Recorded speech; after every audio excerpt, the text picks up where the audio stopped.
Hello God's twin family में आप सभी का हार्दिक अभिनंदन है। आप सभी को भक्ति, शक्ति और मुक्ति की प्राप्ति हो।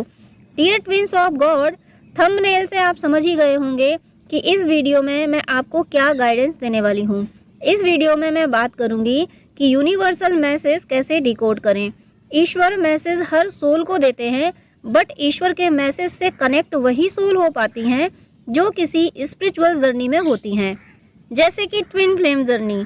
हर एक सोल ईश्वर का ही रूप होती है, ईश्वर की तरह ही प्योर होती है, लेकिन जिस आत्मा पे मैट्रिक्स की यानी माया की परतें जितनी कम होती हैं, वो सोल उतना ही ईश्वर के करीब होती चली जाती है।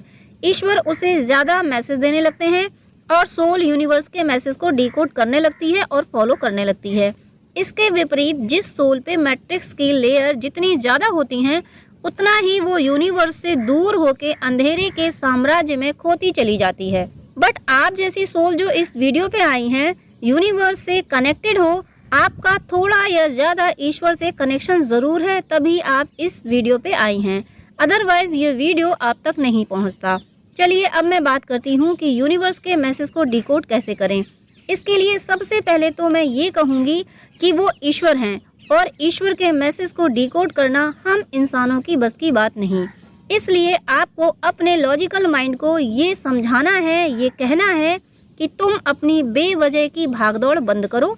ईश्वर को हमें अपना जो भी मैसेज समझाना होगा वो हमें समझा ही देंगे। वो ईश्वर हैं और बहुत अच्छे से जानते हैं कि हम कौन सी भाषा किस प्रकार समझ सकते हैं।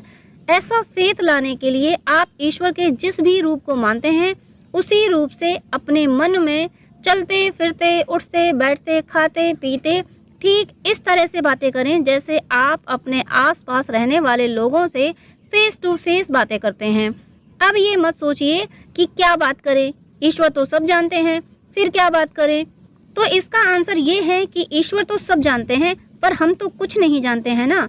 ईश्वर तो हमारे सारे गुण दोष जानते हैं, इसलिए उनसे हमारा न कोई गुण छिपा है और ना हम कोई दोष छिपा सकते हैं। इसके साथ ही आप ये भी याद कीजिए कि हमारा दिमाग कंटिन्यू वर्क करता रहता है। मन में नॉन स्टॉप थॉट्स आते जाते रहते हैं। मन में भला बुरा कन्वर्सेशन अनवरत चलता रहता है। तो जब कन्वर्सेशन चलते ही रहना है, हम इसे रोक ही नहीं सकते, तो क्यों ना मन का ये कन्वर्सेशन ईश्वर के सामने रख दें, उन्हीं से बोल दें कि दोष तो मुझ में अनगिनत हैं, इन्हें दूर करना हमारे बस की बात नहीं, अब आप ही संभालिए मुझे। हमारा ऐसा माइंडसेट होने से हम डायरेक्ट यूनिवर्स के अलाइनमेंट में आ जाते हैं और यूनिवर्स हमें मैसेज देने लगते हैं। हम मैसेज रिसीव कर पाते हैं और डिकोड कर पाते हैं। अब यूनिवर्स के मैसेज रिसीव करना और उसे डिकोड करना, ये पूरा प्रोसेस मैं अपने ही एक एग्जाम्पल से बता रही हूँ। अपना एग्जाम्पल इसलिए दे रही हूँ क्योंकि हर व्यक्ति के पास उसकी अपनी ही ज़िंदगी के एक्सपीरियंस ज़्यादा होते हैं। मुझे भी अपनी ही ज़िंदगी का एक्सपीरियंस ज़्यादा है, इसलिए मैं अपना ही एग्जाम्पल दे सकती हूँ और अपना ही एक्सपीरियंस शेयर कर रही हूँ। तो मैं यूनिवर्स के एक मैसेज का जिक्र करती हूँ जो मुझे बार बार दिया जा रहा था और मैं बार बार उसे अवॉइड कर रही थी। मेरी अवेकनिंग के कुछ समय बाद ही मैं जितने भी टैरो रीडिंग के वीडियो देखती थी, हर वीडियो में माँ महिषासुर मर्दिनी स्तोत्र का जिक्र किया जाता था और मैं हर वीडियो को देखकर ये सोच लेती थी कि जो जिसको मानता है वो उसी की पब्लिसिटी करता है। मैं भगवान कृष्ण की पूजा करती हूँ, वो सर्वशक्तिमान है, भला वो क्या नहीं दे सकते मुझे। ये सोच के मैं हर वीडियो को अवॉइड किए जा रही थी। एक दिन एक ब्राउन कलर की उस प्रजाति की मधुमक्खी जो बेहद डेंजरस होती है और खतरा जान के पूरे हाइव की मधुमक्खियाँ एक साथ अटैक करती हैं और अटैक इतना भयानक होता है कि मौत तक हो जाती है। इसी प्रजाति की एक मधुमक्खी बोलती हुई आकर मेरे दाएं कान पर बैठकर 10 से 15 सेकंड बोलती रही। अगर मैं उसे हटा देती तो गुस्से में आकर वो पूरे हाइव की मक्खियों को लेके आती, इसलिए मैंने कोई रिएक्शन नहीं दिया। 10 से 15 सेकंड बाद वो खुद ही अपनी आवाज़ करती हुई मुझसे दूर चली गई। मैंने बचपन में देवी भागवत में सुन रखा था कि ये मधुमक्खियाँ माँ दुर्गा की सैनिक होती हैं। माँ दुर्गा ने एक राक्षस का वध करने के लिए इनको प्रकट किया था। बचपन में सुनी हुई भागवत से कुछ भी याद रहना मुश्किल होता है। मुझे भी इसके सिवा कुछ याद नहीं रहा कि ये खतरनाक मधुमक्खियाँ माँ दुर्गा की सैनिक होती हैं। इसलिए जब वो मक्खी मेरे कान पर बैठकर बोलती रही तो मैं इतना समझ गई कि ये माँ दुर्गा का कोई मैसेज है, पर क्या है ये कैसे पता चले। मैं मधुमक्खी की भाषा तो समझ नहीं सकती थी, इसलिए माँ दुर्गा पर ही छोड़ दिया कि उन्होंने मैसेज भेजा है तो वही समझाएंगी। वो मेरी भाषा भी समझती हैं और इस मधुमक्खी की भाषा भी समझती हैं, अतः वही समझाएंगी कि उन्होंने क्या मैसेज भेजा है।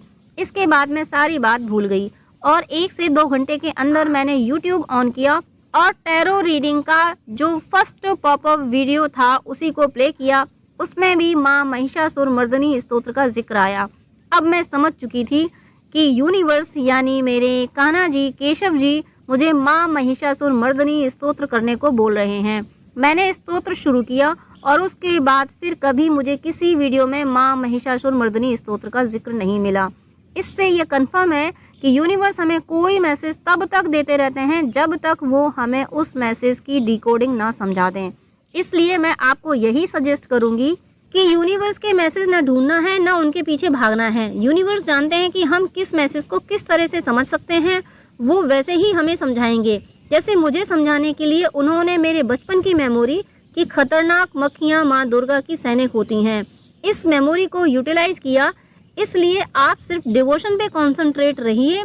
ईश्वर को हमें जो समझाना होगा वो हमें समझा ही देंगे। अतः साइन सिंक्रोनिसिटी के बजाय भक्ति में मन लगाइए, सिर्फ भक्ति करें, क्योंकि जर्नी चाहे ट्विन फ्लेम की हो या कोई और स्पिरिचुअल जर्नी हो, हर जर्नी की एकमात्र सफलता डिवोशन, डिवोशन और सिर्फ डिवोशन ही है। आप भक्ति करें, खुश रहें, स्वस्थ रहें। जय श्री कृष्ण।